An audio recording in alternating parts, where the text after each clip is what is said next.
What's up, everybody? Welcome back to the Draymond Green Show. On today's show, I've got some thoughts I want to share about a few teams, players around the league, for both good and bad reasons. Got to tell the truth, the whole truth, and nothing but the truth. I'll also share my favorite NBA podcasters, address a couple reasons why my name is trending, and get nostalgic with you guys in another Golden Days segment.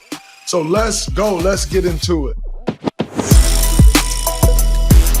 Before going around the association, I have a couple things that I want to address. Number one was the things on First Take. I obviously that was on my football show. Why is Draymond Green talking football with Jordan Schultz? But they really tied the basketball side into it, and in specific, Mad Dog tied the basketball side into it when he said, completely unsolicited, Draymond Green wouldn't play on the 86 Celtics team behind Robert Parrish, Kevin McHale, and Bill Walton.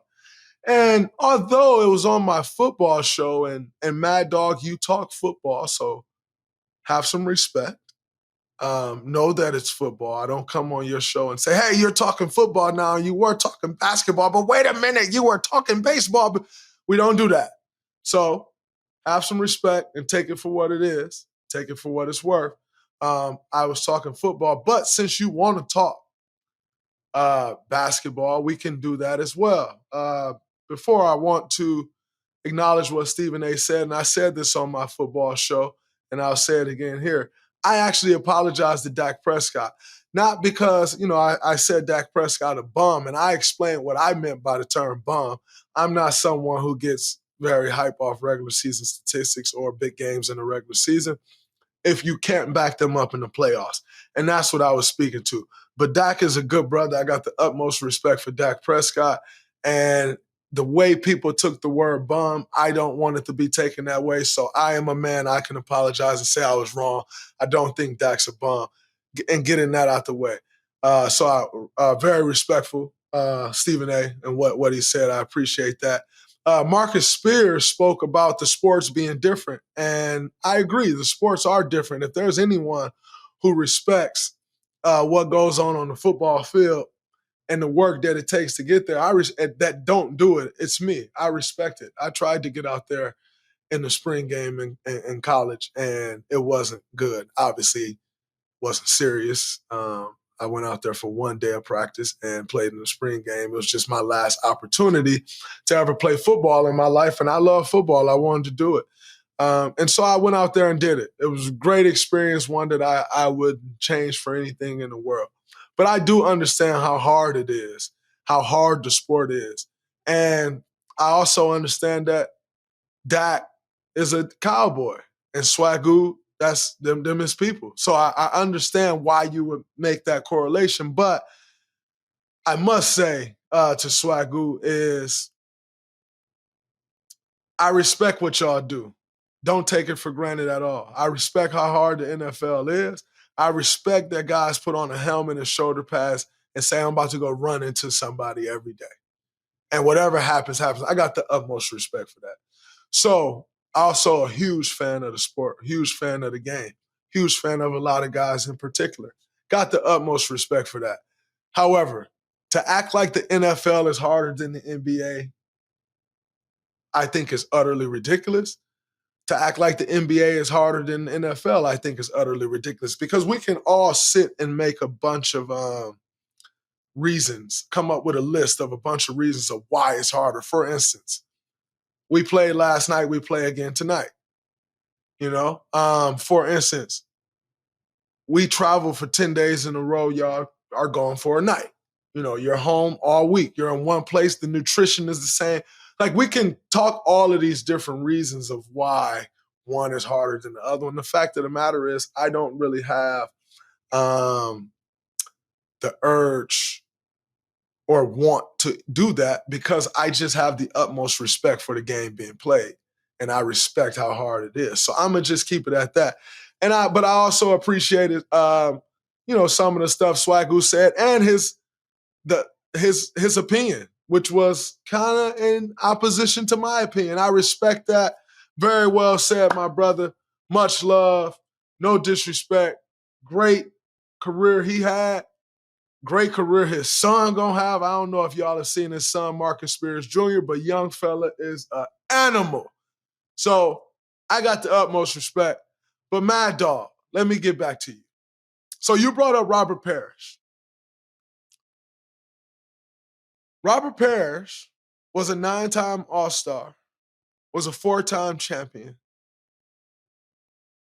He made one second team All-NBA, and he made one third team All-NBA.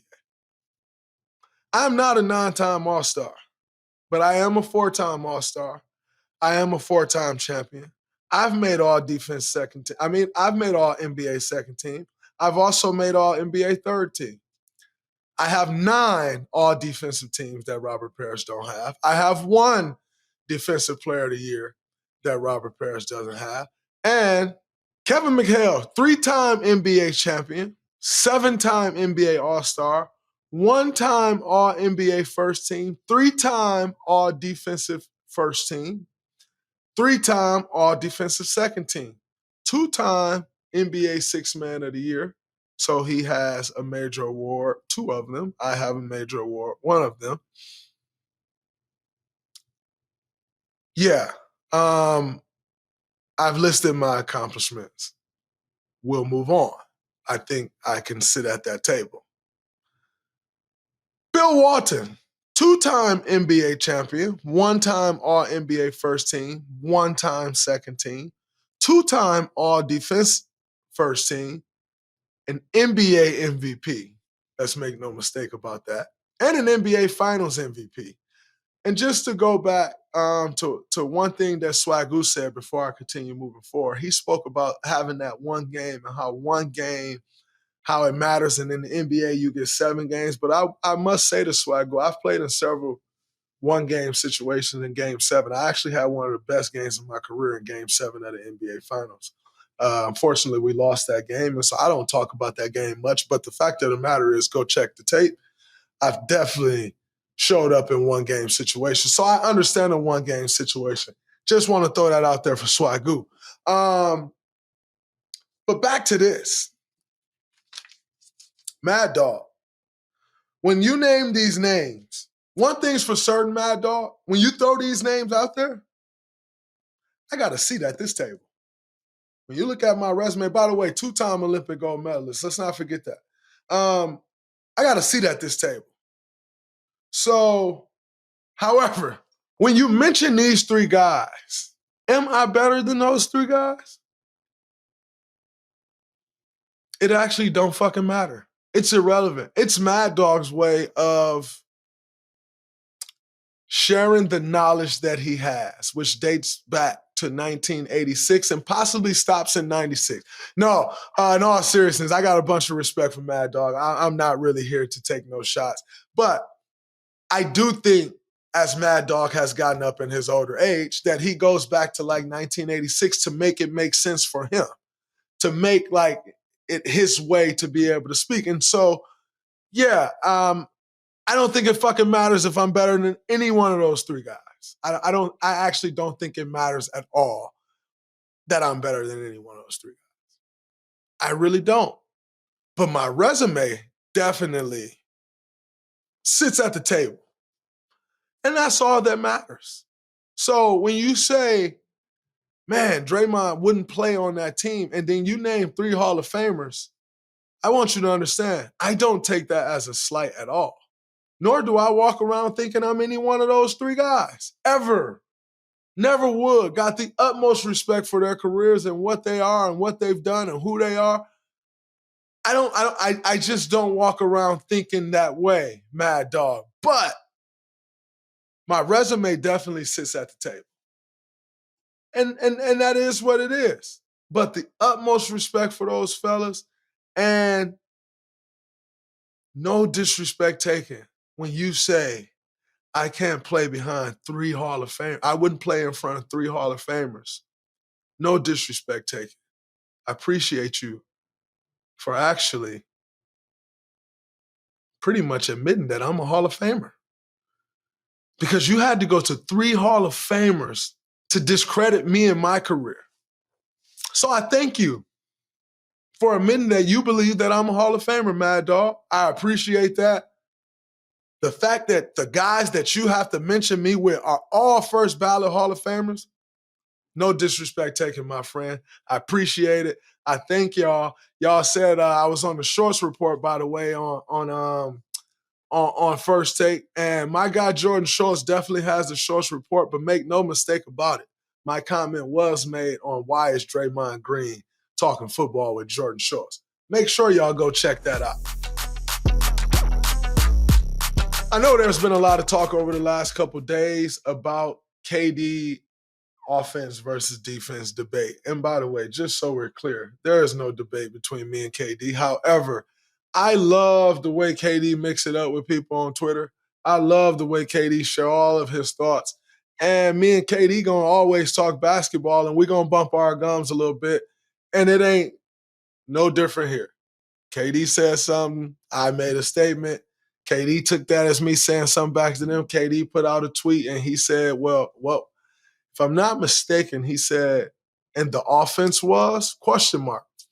And my response to KD is, number one, like I said, this ain't no beef. Ain't no beef between KD or Draymond, but we're going to talk our shit because that's what we both do and we both love to do it. And we would do this sitting together with each other and y'all don't see it.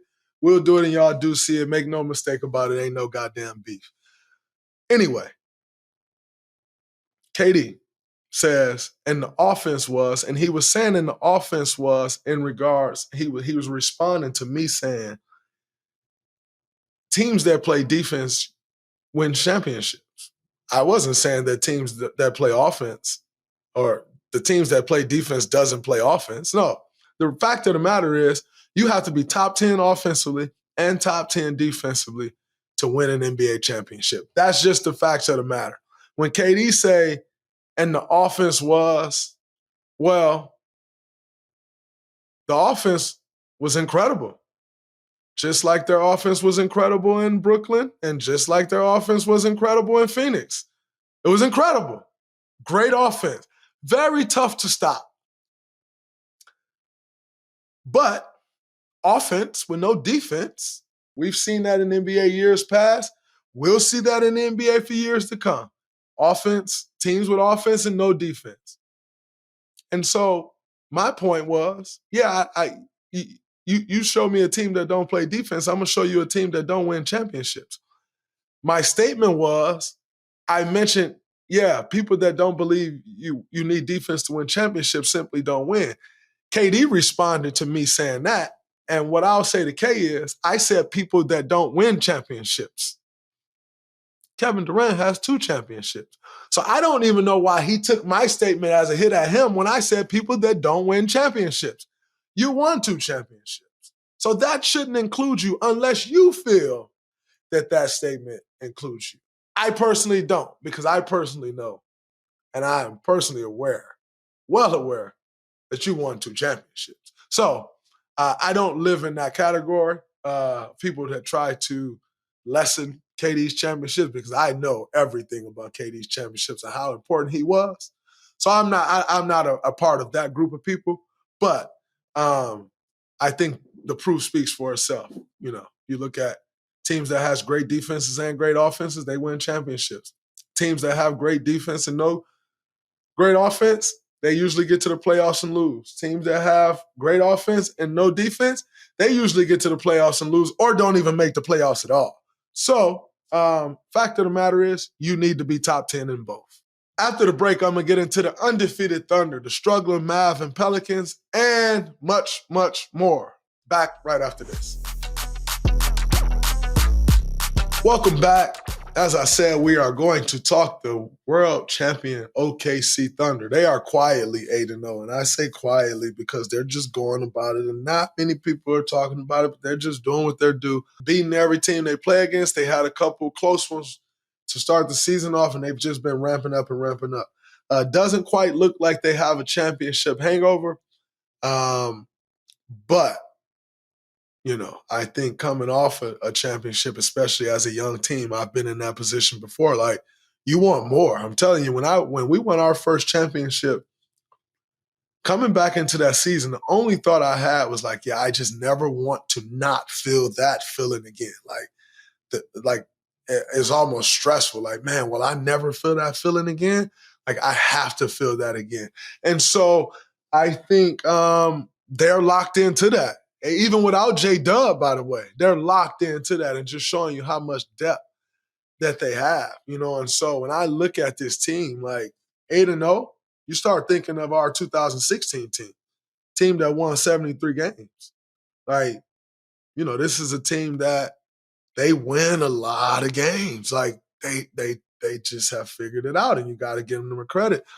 And so I do see some similarities in the teams. You know, great depth on both teams. When you compare their team to our 2016 team, have a great, incredible numero uno and Shai Gilgeous-Alexander like Steph Curry.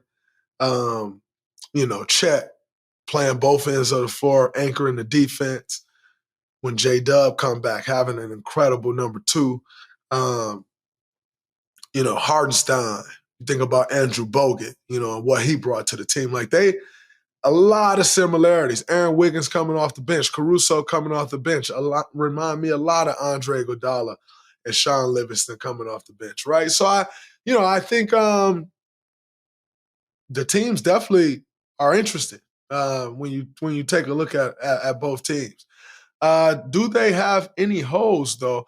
I don't know that they have many holes. I think you can definitely make it tough on them if you can get boxing elbows and if you got a switchable defense, you know, but like they're not really trying to get to much action to where it doesn't get to one-on-one anyway. So even if you're a switchable defense, I think they still can cause you a lot of problems. But I think they definitely have the ability to put together an all-time regular season when you talk about their championship experience and pedigree and their youth. That's what I think really comes into play, is their youth. Because in 2016, the one thing we had on our side was youth. And so in that gruesome NBA season, you're able to power through it due to the youth. And I think OKC sits right in that space. So I think, man, it's very interesting to watch this team. Shai's putting together another MVP caliber year. They're definitely going after another championship. At least, obviously, that's the goal, and they're looking like they're going to make a run at it. Obviously, you need great health, and always wishing everyone great health. But love the way this team is looking. No championship hangover at all. But Shai is not a hungover type of person, and you usually follow your leader. And Shai is leading them boys incredibly well. It's great to see. And moving forward, and just speaking, you know, the Orlando Magic has struggled a bit. They obviously made the trade for Desmond Bane. I think they traded 5 first-round picks for Desmond Bane. Bane has struggled a bit in the interim. Obviously, you know, new team, got to figure all that stuff out, got to figure the spots out, where you're getting the ball. You know, it's a different offense. You know, you're figuring all those things out. So I don't think that Desmond Bane won't figure it out. He'll eventually figure it out. He'll shoot better. But I think a lot of the conversation has been around, can you build a good team around Paolo? With the brand of basketball that Paolo plays, can you build a good team around him? And I say yes. I think Paolo is a winning basketball player, which is why the Orlando Magic has started to win more since Paolo has come there. I think you can build a good team around Paolo. I think where Paolo's growth need to be is number one, shot selection. What is Paolo's go-to shot? Like, these are the things that I'd be talking to Paolo about if I was helping Paolo's development. What's your go-to shot? Like, if you're going to be a go-to scorer in this league, you have to have a go-to. And what is that for Paolo? You know, so that's what I would say to Paolo. It's not that he can't be. Is he getting the proper path to it? You know, who's sharing with him that you need a go-to shot? Because, again, you think about these teams, and they don't really be having vets like that. They don't really be having veteran leadership. You know what I'm saying? Those things go beyond just coaching. Those things go to veteran leadership and someone who's been through it, helping you, telling you, man, you need this, you need that. And that's one of the downsides of these teams when they don't really have real veteran leadership. And I think Paolo is kind of a casualty to that. So Who's requiring you to have a better shot selections that's not just the coaches that's not going to say something about that? Who's helping him grow from that veteran standpoint? And so I completely disagree with everyone who's trying to say Paolo can't play the brand of basketball to help win. I just don't think he's playing the right brand of basketball right now. But make no mistake about it. You can 1,000% build a winning team around Paolo. They have. And then also Franz Wagner. I think Franz Wagner is incredible as well. I think they have to do a better job of finding their yin and yang. Like, where do we differ? Where do we come at you in waves? I think they still need to figure out their yin and their yang. But both incredible players that you can build around. And I think Orlando Magic, with that size, I think that they can definitely build around those guys, but you also have to help them figure out what building actually looks like. And until you help them figure that out, it's going to be a little tougher. But make no mistake about it, you 1,000% can win with Paolo Banchero. Also moving around the association, we got the Pelicans and the Mavericks are playing right now. Both teams have gotten off to rough starts. And I think there's reasons behind both of them, right? Like the Pelicans, you got DeJounte Murray out. Zion just went out. For the last 3 years, it's just they haven't been able to stay healthy. And when you can't stay healthy in this league, you're fighting an uphill battle. When your best players aren't healthy, it's an uphill battle. DeJounte is still out. DeJounte is the leader of that team. Make no mistake about it. Just like any other team he's ever been on, DeJounte Murray is the leader of that team. You go find me any team in the NBA that loses their leader. See, in this league, we always want to make the best player the leader. So everybody wants to make Zion the leader. But Zion isn't the leader. DeJounte Murray is the leader of that team. You go find me any team that loses their leader, and I'm going to find you a team that's more than likely going to struggle. I'll show you a team that's more than likely going to struggle. And so it's been tough for New Orleans with the injuries. You never get to see really the full makeup of their roster because they've never been able to fully play together, And so you never get to see how the pieces even fit, for real. And so I just think they're going to continue to have a tough go at it if your stars can't stay healthy. And obviously DeJounte is a different situation. He tore his Achilles. But him, not being able to play when you're hurt, you're not with the team. They missed that leadership. They missed that dog. DeJounte, a dog. And I think they're missing that right now. So when you look at it, look at the full picture. You can't just look at a piece of the picture. You got to look at the full picture. And it's rough. And it's also rough that Willie Green will also be the one that ultimately takes the fall. And I think in 3 or 4 years, he won't have got a fair shot. And it's just unfortunate that's the way this business goes. Dallas, on the other hand, I think, they don't have a point guard. It's hard to play in this league when you don't have a point guard. They're trying Cooper at point guard, which I understand it. You're allowing him to play with the ball in his hands, letting him see different reads. He won't ultimately be a point guard, but you may believe that can help his development.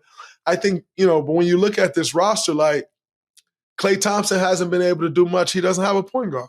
Especially at this point in his career, having a point guard to set him up and get great looks is important. Without having a point guard, I'm not sure that Cooper Flagg really knows how Klay Thompson can help him. He's a rookie, right? He doesn't really know the NBA game. He's just now learning the NBA game. He's the point guard. I'm not really sure he knows how Klay Thompson can help him. And I'm not sure he knows how to get AD involved. What spots AD like the ball? I'm not sure he knows he should even know where he liked the ball. Again, those are all growing pains of a rookie, right? It's not that I don't think Cooper Flagg is going to be great. I think Cooper Flagg is going to be incredible. But we're asking a rookie who's not a point guard to be a great point guard. And that's just not how this works. And so in saying that, I think it's going to be tough for them, but they can turn it around. They got the roster to turn it around. Does Kyrie come back? I don't know. He's still going to have a ramp-up period and getting back to really being Kyrie. So I just think they got a lot of things going against them right now this year. I think the one thing I would say about starting Cooper Flagg at point guard is you just got to be careful. It's not his real position. You know, you ask yourself the question, if Ben Simmons was allowed to be a power forward that can handle the ball the way he handled the ball, does his career turn out differently than making him a point guard? And so what I would just say about Cooper Flagg is you got to be careful with playing him at point guard. I understand the thinking behind it, but the last thing you want is him to lose his confidence trying to play point guard, because once you lose your confidence in this league, it's nearly impossible to get it back. And even if you get it back, it's hard to get it back to the level that it once was, once where it could have been or where it should be. And so I would just say be very careful with playing him out of position, because if he loses his confidence, it fucks up everything else. But, you know, this Dallas team will be good at some point. I just don't know that if it happens this year with the injuries that they're faced with. And lastly, around the association, you know, obviously Steph was on Mind the Game the other day with Bron and Steve Nash. And I was recently asked, what NBA player, current or former, do I think have the best podcast outside of my own, of course? I'll give you my top three. I think Club 520 is incredible. I think Jeff Teague is good, really good. I think, you know, Behan is incredible. Behan kind of brings this vibe of like, I ain't Jeff Teague. I'm going to say what the hell I want to say. It ain't nothing y'all can do about it. And I think it brings a great mix, and they stay in their lanes, you know. Host. Behan be Behan. Jeff Teague does his thing, you know, and so I really enjoy Club 520. All the Smoke, what they've built is amazing. You got to take your hat off to All the Smoke.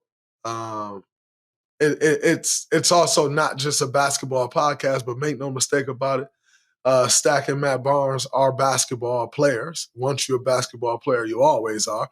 But they've ventured off and built amazing what they're doing in boxing. So you got to take your hat off, tip the cap to the OGs of All the Smoke. And then lastly, I think what Mind the Game brings, number one, you got LeBron James and Steve Nash talking basketball. Hard to beat that. Hard to get a better tutoring session than that. Hard to get better stories than that. So I think that's incredible. So I would say those are my top three. Paul George, somebody mentioned Paul George. And I must say, I love Podcast P. I love that Podcast P got into the podcast space. I love that Podcast P finally showed the world his personality and who P is. I've known P for years now, and I think the first time the world really got to see who P is was through his podcast. So I love that. But I can't put P in my top three no more, because as someone who went through a podcast and won a championship and took a beating for it all year, like, you can't quit, P. So when the times get rough, you can't gracefully bow out, P. You got to keep pushing through the rough times, because this is what we do. You know, like we podcast too. You can't take the break when the times get rough like that, P. And so that was a little disappointing for me from Podcast P. I think great show, but put P on the top three and you gracefully bowed out, P. I don't really know about that one. That one hurt my feelings a little bit, but definitely a great show. Next up, we got our Golden Days segment. There's been incredible support and gratitude for the Golden Days segment. We received so many emails in the past few days. I'm so glad you guys love this segment. Like I said, it takes me back to these moments and allow me to relive these moments, which is fun for me because I'm still playing. So you don't really relive these moments much because you're still going through it and you're trying to make another one. So you guys give me a few minutes to relive these moments, and I appreciate it. A reminder, you can send in your moments and memories to draymondgreen@odyssey.com. For the sake of time, please keep these emails to a few sentences. It'll make the selection much easier. I will do two of them today. The first comes from Timothy in San Diego. Can you recap the night Klay hit 14 threes in a game? As a teammate, what do you say to not jinx him or not have a player who's hot overthink what they are doing? Was Steve calling plays to get Klay open and push to break the record? What does it say about Steph as a leader and a teammate that he kept feeding and celebrating Klay breaking his record. So what I will say about that moment is the time Steph hit the 13 threes, from that moment on, Klay was like, I'm going to break the record. I'm going to break the record. And they kept talking about it. And Klay got to like 11. He got to 12. He got to 10. And it was just a constant conversation. And he kept saying, I'm going to break the record. I'm going to break the record. And he hit 14 threes. We got subbed out really early because we was beating the shit out of the Bulls. I do remember that. We were playing in Chicago. Klay had on that dumbass headband, and we were beating the crap out of the Bulls. We subbed out early because, as you know, those teams used to beat the mess out of everybody. But what I loved most about that team, whether it was Kevin, Steph, when somebody was on the verge of doing something special, everybody was all in. We used to get in trouble by Steve because we see one of the guys get hot, whether it's Steph, Klay, K, and like all of us just trying any way possible to get him the ball. We start turning the ball over, trying to get you the ball, and Steve be like, yo, what the hell are y'all doing? He's going crazy. And we're like, well, we're going to get him the ball and we're going to win the game. We'll be fine. And so that's kind of how we lived through that. Like everybody was in on those moments. And Steph being who he is, he's number one guy trying to pass Klay the ball, which is what made this thing so special. It's what honestly made this thing what it is. Just that demeanor, that type of gratitude for your brothers. And, you know, we knew he was getting close to the record. So from that point on, we were just throwing him the ball.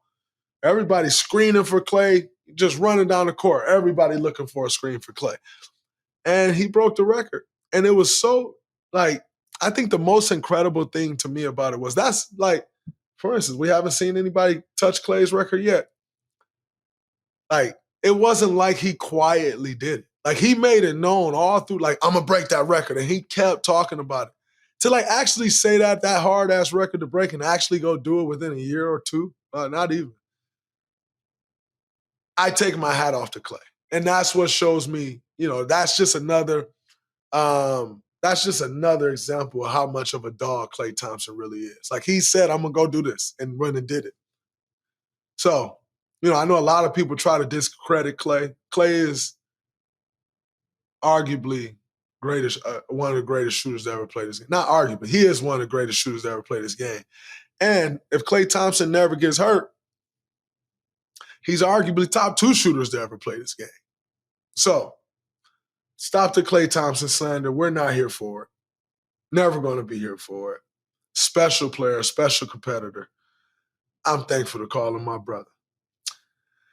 The second comes from Andy. Please go back to the parade post-2015 championship where you said, we won, yup. They suck, yup. I think a lot of young hoopers don't know about that iconic moment. Man, that moment was so fun. Number one, so if you know anything about these parades, especially us on the West Coast, we have to get to the facility at like 7 o'clock in the morning. You're obviously partying for several days on end, drinking all night, and then you got to get up and you got to power through like 7 o'clock in the morning, and it's a parade. Like, you got to be hyped. So, you know, me, back in that day, 25 years old, I faced the fifth of Hennessy, and I was toe up. And then I did the interview with Roz, and at the time, for you young people out there, go look up E40 song Yup. And E40 had a Warriors Dubs Yup version too. So that song popping 40 water, the whole Yup, it's popping.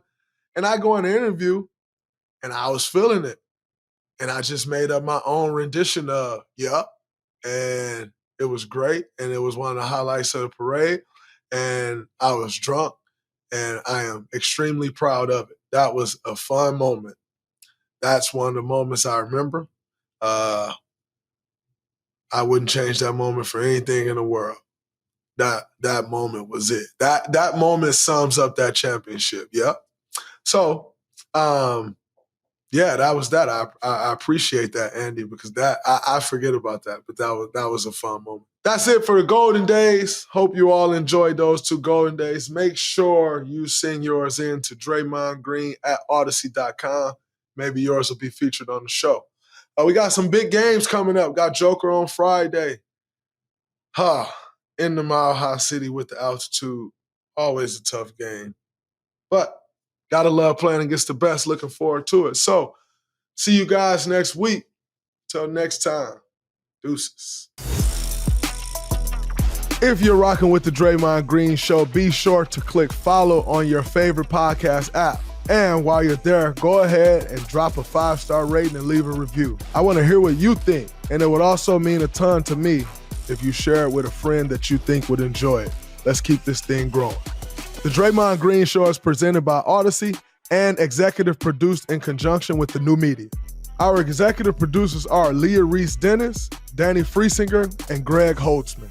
Video production and creative design by Kurt Courtney, Tim Meikle, Lauren Vieira, and Evan O'Brien. Special thanks to the team at the New Media and the team at Odyssey. Maura Curran, Josephina Francis, Hillary Schuff, Eric Donnelly, Kate Rose, Colin Gaynor, and Jake Galley.